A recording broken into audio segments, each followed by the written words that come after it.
Electronics engineering के numerical lecture में मैं रामकृष्ण शर्मा आप सभी का स्वागत करता हूं। अभी जो न्यूमेरिकल हम लोग करने जा रहे हैं वो है CMRR, ओपन न्यूमेरिकल में CMRR common mode rejection ratio, है ना।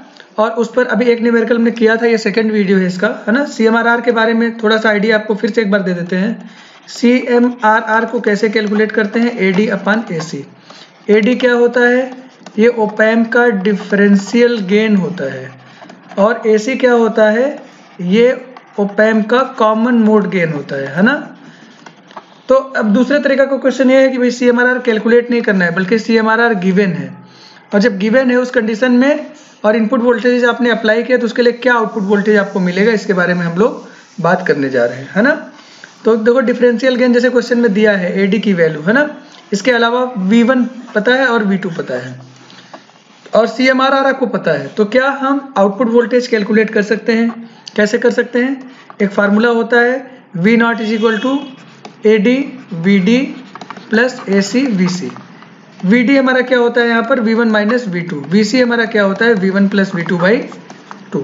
तो इन्हीं फार्मूले को यूज करके हम एक्चुअली CMRR के न्यूमेरिकल को सॉल्व करना रहता है। तो आइए एक एक करके इस न्यूमेरिकल को सॉल्व करते हैं। तब तक आप चैनल को सब्सक्राइब करिए और बाकियों से बोलिए वो भी सब्सक्राइब करते रहें, ताकि आगे आने वाली वीडियोस का नोटिफिकेशन मिलता रहे।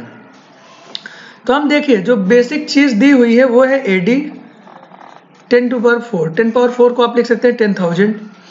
V1 दिया है 9 माइक्रोवोल्ट, मतलब 9 × 10⁻⁻6 वोल्ट, है ना। 1 माइक्रोवोल्ट होता है आपका 1 × 10⁻⁻6 वोल्ट, है ना। माइक्रो को 10⁻⁻6 से रिप्रेजेंट करते हैं। और V2 दिया है 5 माइक्रोवोल्ट, मतलब 5 × 10⁻⁻6 वोल्ट। इतना क्लियर है। तो VD कैसे निकलेगा, VD हमें पता है ना, V1 माइनस V2 मतलब 9 × 10⁻⁻6 माइनस 5 × 10⁻⁻6। और आपको ये भी पता है कि किसी बेस का जो एक्सपोनेंट होता है एक वेरिएबल की तरह काम करता है। जब सेम वेरिएबल होगा तो उसके जो कोफिशिएंट्स वो माइनस हो जाएंगे, 9 - 5 that will give you 4 × 10⁻⁻6 volt. VD की वैल्यू आ गई। और VCM कैसे कैलकुलेट करते हैं, V1 प्लस V2/2।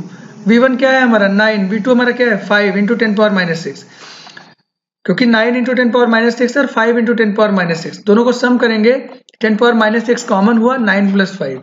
9 + 5 कितना होता है 14, 14/2 7, तो 7 × 10⁻⁻6 वोल्ट, ये VCM की वैल्यू हो जाएगी। VD पता चल गया, VCM पता चल गया, लेकिन AD, अच्छा AD भी पता है ना, ACM नहीं पता है, AC नहीं पता है। तो क्या करेंगे, CMRR तो पता है ना, तो CMRR 100 दिया है पहले पार्ट में। अब पूछ रहे हैं कि आउटपुट वोल्टेज क्या होगा, तो CMRR हमारा क्या होता है AD/AC होता है कि नहीं होता है। तो CMRR की वैल्यू आप रखिए 100, AD की वैल्यू आप रखिए 10,000, और AC की वैल्यू आपको निकालना है। तो AC क्या हो जाएगा, AC हो जाएगा आपका 10,000 डिवाइडेड बाई 100। 2 0 से 2 0 कैंसिल हो गया, तो AC की वैल्यू कितनी आ गई, 100 आ गई कि नहीं आ गई, आप बताओ। 100 आ गई। क्लियर है इतना। तो अब है ना, ये CMRR आपका 100 दिया हुआ है, तो 100 के केस में हम लोग इसको सॉल्व कर रहे हैं। वेट, क्वेश्चन में 1000 दिया हुआ है, तो CMRR की वैल्यू अगर आपने 1000 ले लिया तो यही बस जहां पर आपने 100 से डिवाइड किया था वहां पर 1000 से डिवाइड करेंगे, क्योंकि CMRR 1000 है। ऐसी कंडीशन में ये वैल्यू हमें कितनी मिल रही है, 10 मिल रही है। क्वेश्चन में 1000 गिवन है। अभी हमको AC की वैल्यू 10 आ गई, तो AD पता चल गया, AC पता चल गया, तो V0 हम कैसे कैलकुलेट करेंगे, AD VD plus AC VC। AD हमारा कितना है 10,000, ठीक है, इंटू VD कितना है हमारा, VD ये दिया है 4 × 10⁻⁻6, है ना, प्लस AC कितना है हमारा 10, अभी निकाला है ये, इंटू VC की वैल्यू कितनी है 7 × 10⁻⁻6। इतना हो गया कि नहीं क्लियर। ये हमें वैल्यू क्या मिलेगी 4 × 10 पावर, ये 4 है, 10⁻⁻6 है, 10⁻⁻2 आ गया, और प्लस यहाँ पर क्या मिलेगा 7 × 10 है यहाँ पर 10⁻1 और 10⁻⁻6, तो ये सॉल्व करेंगे 10⁻⁻5, मतलब इसको आप लिख सकते हैं 0.04, और इसको आप लिख सकते हैं 0.00007, और इन दोनों को जब आप ऐड करेंगे तो हमें क्या वैल्यू मिल जाएगी, V0 = मिल जाएगा 0.04007 वोल्ट, इतना हमको मिलेगा। इन दोनों को ऐड करने पर हमको ये मिलेगा। तो आप इसको कैलकुलेटर से भी ऐड कर सकते हैं, तो ऐड करके आप देख लीजिएगा, जो भी वैल्यू आएगी उसको आप लोग यहाँ पर क्या करेंगे, आउटपुट में दिखाएंगे। एक तो हमारा ये हो गया। पहले क्वेश्चन में CMRR सीधे वैल्यू दिया हुआ था, नॉर्मल वैल्यू 1000। अगर CMRR 80 dB दिया है, dB वैल्यू दिया है, तब आपको क्या करना पड़ेगा, पहले CMRR को नॉर्मल वैल्यू में कन्वर्ट करना पड़ेगा। इसका मतलब ये क्या दिया है, this is given as CMRR in dB is equal to 80।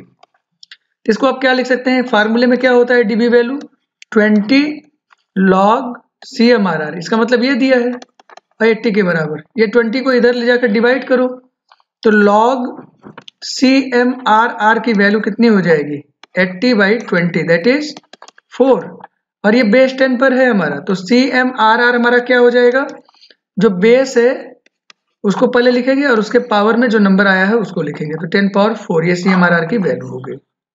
इतना क्लियर है। तो CMRR 80 dB का मतलब एक्चुअली में CMRR की वैल्यू कितने दिया हुआ है, 10 पावर 4 दिया हुआ है। अच्छा, अब ये हमने सॉल्व कर लिया है ना।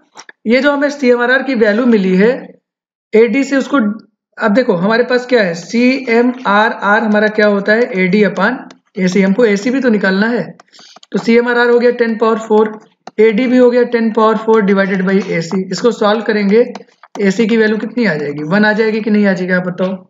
AC की वैल्यू आ जाएगी 1।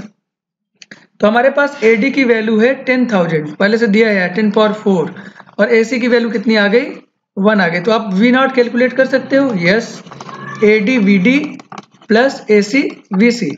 AD हमारा कितना है, AD is 10 power 4 into VD हमारा कितना है 4 इंटू 10 पावर -6, वो तो बदलेगा नहीं ना, 4 इंटू 10 पावर -6 प्लस AC कितना है 1 इंटू 7 इंटू 10 पावर -6, ये AC की वैल्यू थी, यहाँ पर ये आपने निकाल, BC की वैल्यू थी, निकाला हुआ है।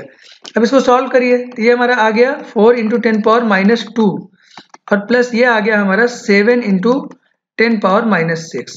इसको और अच्छे से सॉल्व करें तो 0.04 पहली वैल्यू और दूसरी वैल्यू में 0.1 2 3 4 5 बार 0 और उसके आगे 7, और इसको आप इसका आंसर लिखेंगे तो V0 की वैल्यू कितनी आएगी, 0.040007 वोल्ट, ये हमको मिलेगा। तो इस तरह से जो भी क्वेश्चन इस तरह के दिए हों, CMRR चाहे dB में दिया हो चाहे CMRR की नॉर्मल वैल्यू दी हो, आप दोनों ही केस में इन क्वेश्चंस को आसानी से सॉल्व कर सकते हैं। तो मेरे ख्याल से यहाँ पर आपको CMRR से रिलेटेड दोनों वीडियो की सहायता से आपको सारी चीजें एकदम से क्लियर हो गई होंगी, है ना। बाकी के क्वेश्चंस के लिए आप अपनी बुक को रिफर करिए और वहां पे अब हमारे वीडियो की सहायता से जो कॉन्सेप्ट आपको मिला है उसकी सहायता से आप क्वेश्चंस को सॉल्व करिए और आप देखेंगे आपका जो आंसर हो बहुत आसानी से आपको मिल जाएगा। चैनल को सब्सक्राइब कीजिए, सबको बोलिए वो भी सब्सक्राइब करें, दूर दूर तक इसको फैलाइए, सो दैट कि ये ज्ञान की बात लोगों तक बहुत जल्दी से जल्दी पहुंच जाए और सभी लोग इसका बेनिफिट उठा पाए, है ना। चलिए वीडियो को यहीं समाप्त करते हैं, अगले वीडियो के साथ हम लोग फिर मिलेंगे, तब तक के लिए आप सभी को नमस्कार।